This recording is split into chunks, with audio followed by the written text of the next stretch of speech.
El siguiente material contiene imágenes que pueden herir la sensibilidad de algunos espectadores. Se recomienda discreción. En la mitología maya, Xibalbá es el mundo subterráneo, regido por las divinidades de la enfermedad y la muerte. En la actualidad les relataré el Xibalbá en la vida de las personas. Shanda Renee Shader tenía solamente 12 años. La madrugada de 1992, en la que fue secuestrada por 4 chicas adolescentes y torturada hasta morir quemada. Familias violentas y disfuncionales, relaciones abusivas y mentes perturbadas confluyeron para que la historia de Shanda culmine de la peor manera. Este siniestro crimen dejó claro que ser adolescente no es en absoluto una característica que exima al ser humano de maldad. Shanda nació en el hospital de Pineville, en Kentucky, el 6 de junio de 1979, luego del divorcio de sus padres, Steve Shader y Jacqueline Bout. Su madre volvió a casarse y la nueva familia se mudó a Louisville. Las cosas tampoco fueron bien en este matrimonio y Jacqueline se separó una vez más. En junio de 1991 se trasladó con sus hijas a New Albany, Indiana. Aquí Shanda ingresó al colegio secundario Hazelwood, pero muy poco después, sus padres la cambiaron a la escuela católica Nuestra Señora del Perpetuo Socorro, para alejarla de una amiga que no les parecía conveniente. Nacida en New Albany, el 28 de octubre de 1975, Melinda no pudo tener un apellido más significativo. Loveless, que, en inglés quiere decir sin amor, era la más chica de 3 hermanas del turbulento matrimonio conformado por Marjorie y Larry Loveless. Larry había sido enviado por la Armada de los Estados Unidos a la guerra de Vietnam y había regresado como un héroe, pero en realidad de héroe no tenía nada. Trabajó de manera irregular para la red ferroviaria sureña de su país y, en 1962, se convirtió en supervisor de libertad condicional en el Departamento de Policía de New Albany. Duró poco. A los 8 meses fue despedido luego de que atacara a un hombre negro al que acusó de haber salido con su mujer. Marjorie también trabajaba de manera irregular. Vivían en un barrio de clase media alta y, cuando los dos tenían empleo, la familia la pasaba bien. Pero las cosas se iban a pique cuando Larry gastaba de manera compulsiva en autos caros y armas de fuego. En 1980, Larry se declaró en bancarrota. Sus familiares describieron que la situación en ese entonces se volvió caótica y que las chicas Loveless pasaban hambre. En esos años, hubo un periodo en el que la pareja se involucró con una iglesia bautista y renunciaron a beber y a las prácticas swinger. Melinda, que tenía 5 años, fue sometida por sus problemas de conducta a un exorcismo que duró 5 horas. Intramuros todo era bastante traumático. Las promesas de la pareja resultaron vanas. Al poco tiempo, Larry intentó abusar de una mujer y tuvieron que dejar la iglesia. Marjorie y Larry volvieron a su vida de descontrol, lujuria y alcohol. Mantenían un matrimonio abierto. Iban a bares donde Larry simulaba ser médico o dentista y presentaba a Marjorie como su novia. La compartía con compañeros y amigos. Una de esas veces, durante una orgía con otra pareja en su casa, Marjorie intentó suicidarse, algo que repetiría varias veces más durante la infancia de sus hijas que presenciaban el desmoronamiento familiar sin poder hacer nada. En 1986, luego de que ella no lo dejara ir a su casa con 2 mujeres que había conocido en un bar, Larry le dio una paliza que la mandó al hospital. El ex héroe de Vietnam terminó preso. Las chicas sufrían mucha vergüenza y dolor por las conductas de su padre. A veces tomaban sus pipas y las fumaban delante de otros familiares. En noviembre de 1990, Marjorie sorprendió a Larry espiando a Melinda y a una amiga. Lo atacó con un cuchillo. Él quiso agarrarlo y se cortó la mano. Terminó en el hospital. Esto condujo a un nuevo intento de suicidio de Marjorie. Fueron sus hijas quienes llamaron a la ambulancia. Luego de este escándalo, Larry pidió el divorcio y se mudó al estado de Florida. Melinda se sintió abandonada por su padre, sobre todo cuando él volvió a casarse. Marjorie, durante el juicio, describió a Larry como un pervertido. Sostuvo que le gustaba usar la ropa interior y el maquillaje de ella y de sus hijas y que, además, tenía obsesión con verla tener sexo con hombres y mujeres. Esa alienante vida familiar fue el marco en el que creció Mel. Inda, de pelo largo y ondeado y con textura, pequeña a la adolescente le gustaba posar sexy frente a la cámara y desafiar a todos. En sus años de carencias afectivas había desarrollado un malsano instinto posesivo. Laurie, así le decían de pequeña, nació en Madison, Indiana, el 5 de octubre de 1974. De pelo casi blanco y ojos azules, era la clásica chica norteamericana de las películas. Su padre era operario en una fábrica y su madre una mujer muy religiosa, fanática de la iglesia pentecostal. En mayo de 1989 su madre la descubrió, cambiándose de ropa para salir del colegio, y la atacó tomándola del cuello. Casi la ahorca. La cosa terminó con asistentes sociales, visitando a la familia para asegurarse de que no hubiera más abuso infantil. Pero las peleas de Lori con su madre siguieron sucediendo. Mary Lorraine Tackett se fanatizó con el ocultismo. A sus amigos les decía que estaba poseída por el espíritu de Deanna la vampira. Un día, enterada de que el padre de una de las amigas de su hija, Hope Rippey, había comprado para las chicas una tabla Ouija, especie de tablero de madera a través del cual algunos creen establecer contacto con espíritus, también llamado tablero de las brujas, fue hasta lo de los Rippey. Les exigió que la quemaran y que exorcizaran la casa. Nada de esto alcanzó para encauzar a Laurie, que fue volviéndose más y más rebelde después de los 15 años, y se fanatizó con el ocultismo. A sus amigos les decía que estaba poseída por el espíritu de Deanna la vampira. Empezó a autolesionarse copiando a una amiga. Desesperados, el 19 de marzo de 1991, sus padres la llevaron al hospital. Los psiquiatras le prescribieron antidepresivos y, luego de unos días, le dieron el alta. Pero 48 horas después se cortó las muñecas y tuvo que ser reingresada. Fue recluida en el área psiquiátrica. Confesó que tenía alucinaciones desde muy chica y le diagnosticaron personalidad borderline. Salió de allí el 12 de abril de 1991 y en septiembre abandonó el colegio. Ingobernable, cuando cumplió los 17, dejó la casa de sus padres y se fue a vivir con amigos. Se hizo amiga de Melinda Loveless a fines de noviembre de ese año.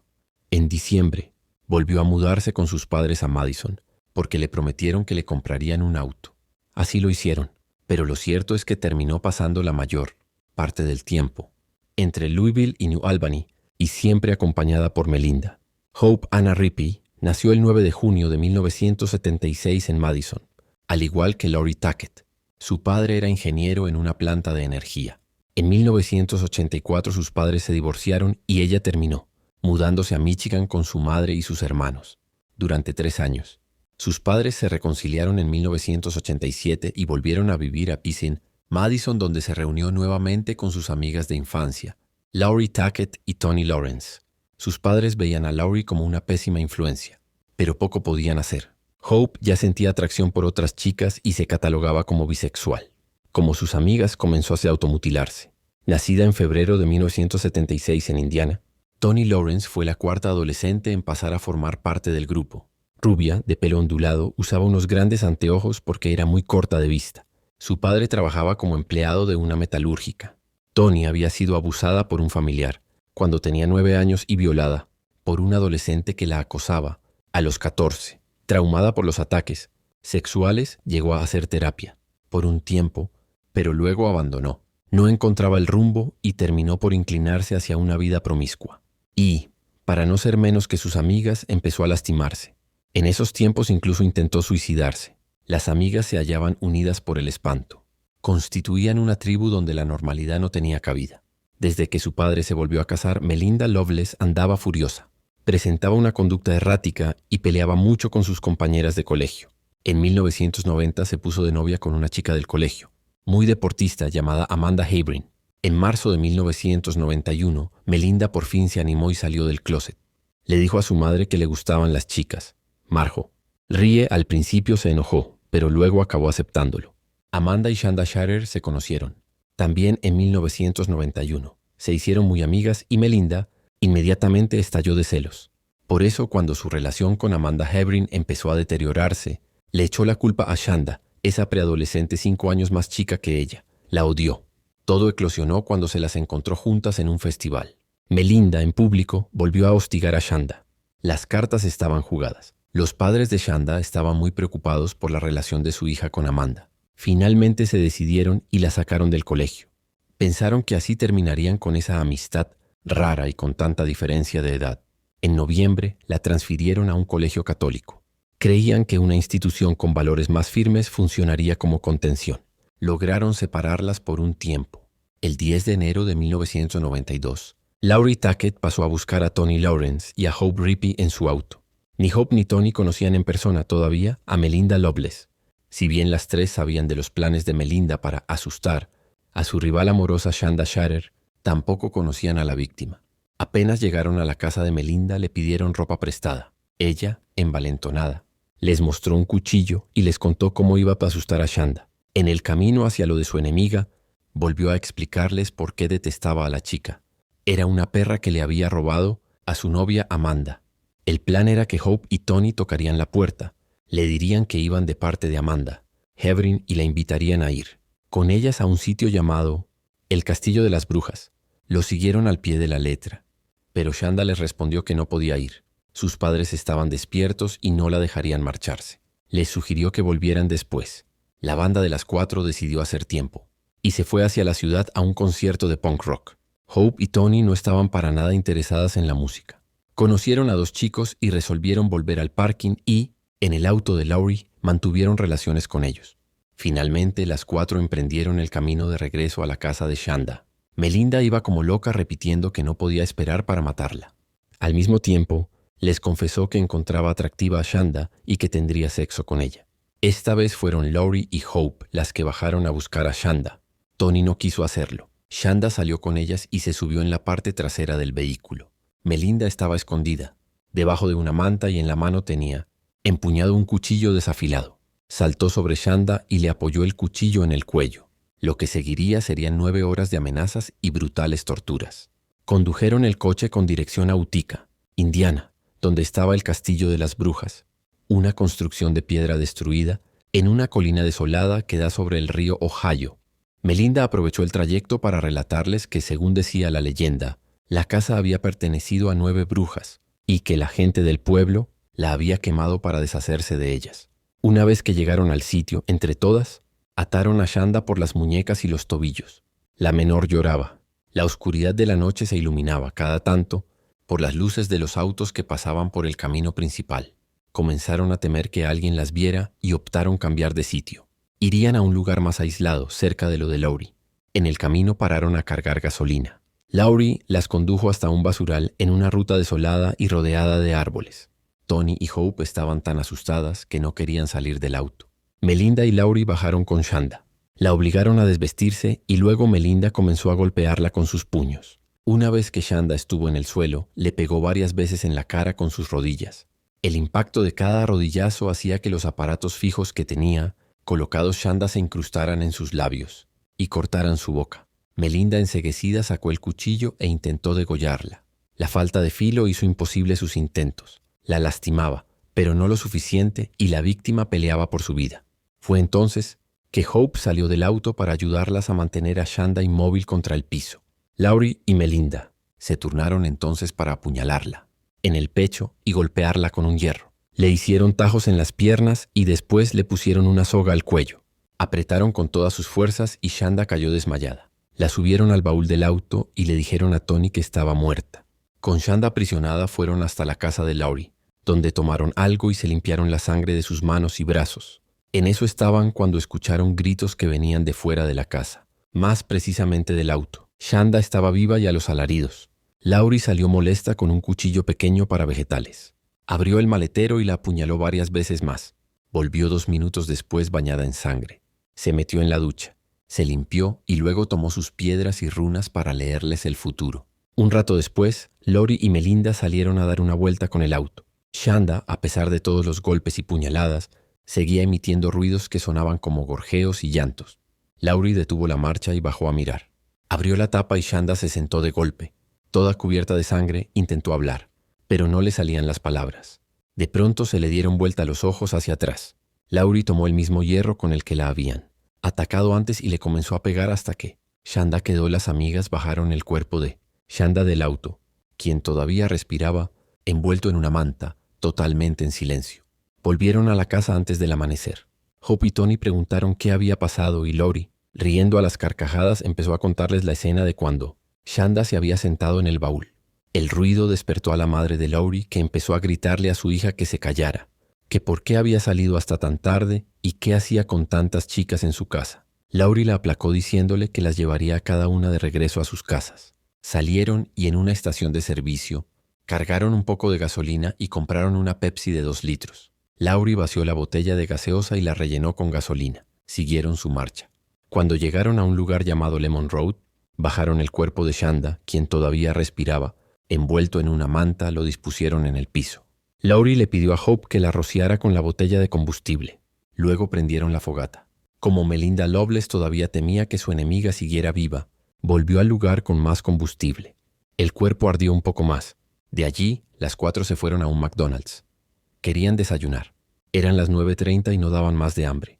Se rieron juntas y se burlaron sobre cómo había quedado el cuerpo de Shanda. Dijeron que parecía una de esas salsas que estaban comiendo. Laurie llevó a Tony y a Hope a sus respectivas casas y volvió a la suya con Melinda, donde limpiaron el auto con una manguera. A las 3 de la tarde alcanzó a Melinda a su vivienda. Melinda, muy excitada con lo que habían hecho, llamó a su ex Amanda y le contó que habían matado a Shanda Sharer. Muchas veces le había dicho que pensaba matarla. Amanda aseguraría luego que en ese momento no le creyó. Más tarde ese mismo día, Don y Ralph Foley, 2 hermanos que habían salido a cazar pájaros, notaron algo que despedía humo y un olor especial al costado del camino. Curiosos, bajaron a ver. Era una figura chamuscada. La parte superior estaba casi calcinada, se veían sus dientes. El cuerpo ennegrecido tenía los puños elevados hacia el cielo y las piernas, que todavía conservaban unas medias largas desgarradas, estaban abiertas. Horrorizados llamaron a la policía. A esa hora la banda inconcebible y asesina se encontraba cerca, desayunando. Los detectives llegaron y comenzaron a recolectar la evidencia forense. Lo primero que pensaron es que había sido una venta de drogas, que había resultado mal. Al mismo tiempo, en la casa de los Sharer cundía la alarma. Steve notó que su hija no estaba. Llamó a los amigos de Shanda y finalmente se armó de coraje y llamó a su exmujer. Fueron juntos a la comisaría para reportar la desaparición. Tony Lawrence fue sentenciada a 20 años de cárcel y Hope Rippey recibió una condena a 50 años, que luego le fue reducida a 35 años. Tony Lawrence fue la primera en ser liberada en el año 2000. En abril de 2006, Hope recuperó la libertad bajo palabra por su buena conducta. Estuvo bajo supervisión durante 5 años. El 11 de enero de 2018, le otorgaron la libertad condicional a Lori Tackett y, el 5 de septiembre de 2019, al cerebro de la banda, Melinda Loveless. Le faltaban pocos días para cumplir los 44 años y había estado presa 26. El padre de Melinda, Larry Loveless, fue arrestado en febrero de 1993 y trasladado a Indiana para enfrentar cargos de violación y ataque sexual. Pasó en prisión 2 años esperando su juicio y, finalmente, al caerse varios de los cargos, fue liberado en junio de 1995. En 1998 se suicidó tirándose debajo de un ómnibus escolar. Tenía 52 años. El padre de Shanda murió en 2005 a los 53, como consecuencia del alcoholismo en el que había caído, luego de la violenta muerte de su hija. Fue enterrado al lado de Shanda. Jacqueline Vaught, la madre de la víctima, dijo en un reportaje por televisión que su exmarido estaba tan destruido por el asesinato. Bueno amigos, espero y les guste mi contenido. Recuerden suscribirse, darle like a los videos y tocar la campanita para que les avise cuando suba más contenido. Que tengan un bonito día, les desea Xibalbá.